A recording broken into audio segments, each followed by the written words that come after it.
na may isang event kung saan nagsalita ang ating presidente BBM, Bongbong Marcos, at namataan na nagkaroon siya ng gum bleeding or pagdurugo ng kanyang gilagid. Good day mga Kudoks! Kumusta na po kayo? Ako nga pala si Dr. Win at isa akong pediatric doctor or doktor ng mga bata galing ng Pilipinas at ngayon ako ay nasa UK na. So while nagsuscroll ako ng aking Facebook ay may nakita akong video clip at meron din akong nakitang news article kung saan sinasabi na may isang event kung saan nagsalita ang ating presidente BBM, Bongbong Marcos, at namataan na nagkaroon siya ng gum bleeding or pagdurugo ng kanyang gilagid. So chinek ko ang news article galing sa Daily Tribune at sinasabi na wala namang dapat ikabahala sa sakit ng presidente at okay naman siya, which is good news kasi at least healthy naman ang ating leader or ating presidente ng ating bansa, which is okay. Ngayon, ang aking i-discuss since common din itong sakit na ito or itong kondisyon na ito sa mga bata ay i-discuss ko po sa inyo ang mga common reasons kung bakit nagkakaroon ng gum bleeding or nagdurugo ang gilagid ng isang bata. So kahit sinong magulang kung nakita nilang nagdurugo ang gilagid or ang gums ng kanilang anak ay talagang mababahala tayo. Pero dapat natin malaman kung ano ba ang mga common reasons kung bakit nagkakaroon ng gum bleeding ang mga bata. Para kung sakaling mangyari po to sa inyong mga anak ay at least ay may alam na po kayo kung ano yung common reasons at kung ano ang pwede ninyong gawin.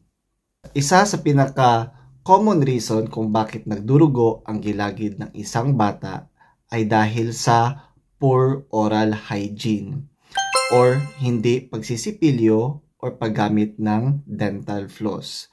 So bilang isang magulang ay turuan po natin na magsipilyo at gumamit occasionally or paminsan-minsan ng dental floss ang ating mga bata. Dahil kung tuturuan natin sila nito ay hindi magbi-build up ang dumi or hindi dadami ang dumi sa kanilang mga ngipin at hindi ito makakakos ng pamamaga ng kanilang gilagid or ng kanilang gums at dahil dito ay hindi sila magkakaroon ng gum bleeding. Meron ding kondisyon na tinatawag natin na gingivitis. So ang gingivitis ay isang sakit sa gilagid or sa gums ng isang bata kung saan ito ay mamumula at mamamaga at dahil nga sa sobrang pamamaga ay magkakaroon ito ng chance na mag-bleed or mag-gum bleeding. So kung meron ito ang inyong anak, kung palagian ang pangyayari na ito, mas maigi na magpakonsulta sa inyong doktor or sa inyong dentista. So isa rin sa pinaka-common na reason kung bakit nagka-gum bleed ang isang bata ay dahil sa sobrang pagsisipilyo.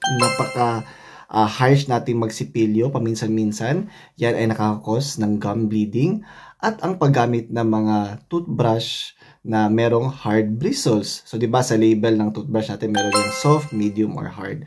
So, sa ating mga bata, mas maigi na gamitin natin yung mga soft at saka mga medium bristles na toothbrush para hindi masyadong mag-bleed or mag-gum bleed ang ating mga anak. Pang-apat sa pinaka-common na reason kung bakit dumudugo ang gilagid ng mga bata ay dahil sa dental caries. So baka merong sakit sa ngipin or merong mga problema sa ngipin ang inyong anak at dahil dito nakakakos ito ng pamamaga ng kanilang gilagid or ng kanilang gums at eventually magbi-bleed ito. So kung sa tingin ninyo may problema sa ngipin or may dental caries ang inyong anak, mas maigi na pumunta kayo sa inyong dentista. Ang susunod sa common na reason kung bakit nag-gum bleed ang isang bata ay dahil marahil sa kanilang mga braces. Kung sino man yung mga may braces dyan, di ba common yan sa mga bata ngayon na magkaroon ng brace para magkaroon sa ng magandang ngipin or magandang set ng ngipin. Minsan kasi may mga wires or merong problema sa kanilang mga braces at dahil dito maaaring magkaroon ng bleeding sa kanilang gums. So kung may problema dito, may problema sa kanilang brace dahil may dentista naman sila, mas maigi na magpakonsulta agad kayo sa inyong dentista para maagapan ito. So ang susunod na common na reason kung bakit nag-gum bleed ang isang bata ay marahil ito dahil sa kanilang medication.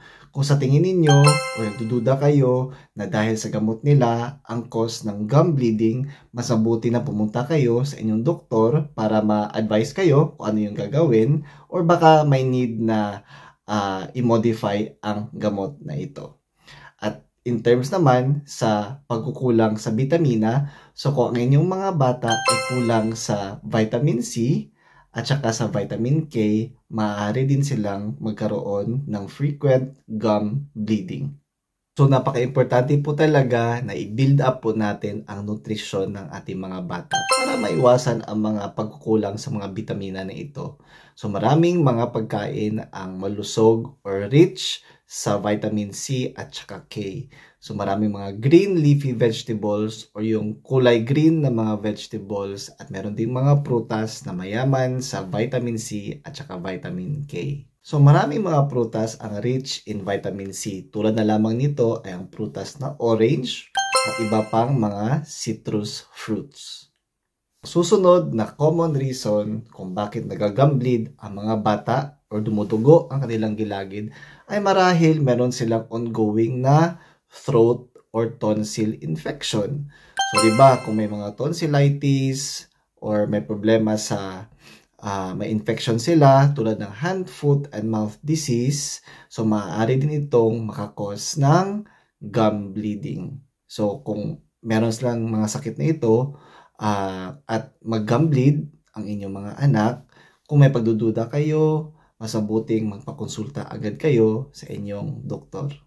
So ang pinakahuling common reason kung bakit nag-gum bleed ang isang bata ay dahil sa injury or trauma. Siyempre, kung mabangga ang kanilang bibig o ang kanilang mukha, malaki ang tsansa na magkakaroon ng gum bleeding.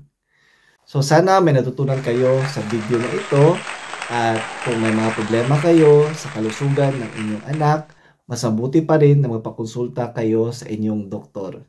Maraming salamat ulit mga kudok sa panonood ng video na ito, at paalam.